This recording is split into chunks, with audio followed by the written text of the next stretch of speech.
ये 90s का वो ज़माना था जब ना कोई फ़ोन था, ना कोई सोशल मीडिया और ना ही कोई नेटवर्क। जब सिर्फ सच्चे रिश्ते ही नेटवर्क हुआ करते थे। अपने भाई बहनों की तो बात ही क्या, पर चाचा के, मौसी के, बुआ के और मामा के भी बच्चे सगे भाई बहनों से कम नहीं हुआ करते थे। उन रिश्तों में समय के साथ थोड़ी दूरी जरूर आ गई है, पर वो रिश्ते आज भी वैसे ही हैं।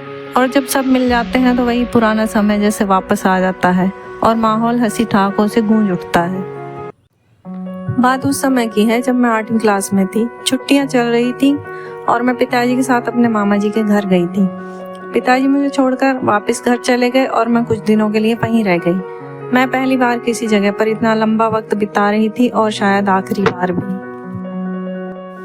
वहाँ का माहौल बिल्कुल अपने घर जैसा था। वही अपनापन, मौज मस्ती और बच्चों की चहल पहल। उनके बेटे बेटियां यानी मेरे भाई बहन सब इतने घुले मिले थे कि ऐसा लग रहा था जैसे मैं हमेशा से उन्हीं के साथ रह रही हूँ।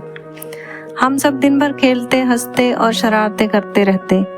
मेरा मन वहाँ इतना लग गया कि पिताजी मुझे लेने भी आए तो ना उन लोगों ने मुझे आने दिया और ना ही मेरा खुद का मन किया। तो तय हुआ कि कुछ दिन बाद जाया जाएगा। 2 बड़े भाई बहन मेरे बराबर के से ही थे और बाकी 3 छोटे। एक दिन हम तीनों ने प्लान बनाया कि बाहर घूमने चलते हैं, लेकिन अब असली मस्ती तो यहीं से शुरू होती है। प्लान के अकॉर्डिंग पहले भाई बाहर निकला, ये कहकर कि मैं एक दोस्त के यहाँ पढ़ने जा रहा हूँ। फिर निकली हम दोनों बहनें। हमने भी यही कहा कि हम सहेली के घर जा रहे हैं। हमारे पास बस कुछ 50-1 रुपए ही थे। अब हमारा सफ़र शुरू हुआ बस में। हमने स्टाफ कहकर बस में बड़े स्टाइल से सफ़र किया।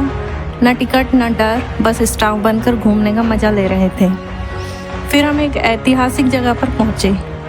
हम पैदल घूम ही रहे थे कि तभी एक फ़ोटोग्राफ़र हमारे पास आया और बोला, फ़ोटो खिंचवा लो, यादगार बन जाएगा। उस ज़माने में मोबाइल कैमरा नहीं होते थे तो तस्वीर खिंचवाना एक बहुत बड़ा मौका हुआ करता था।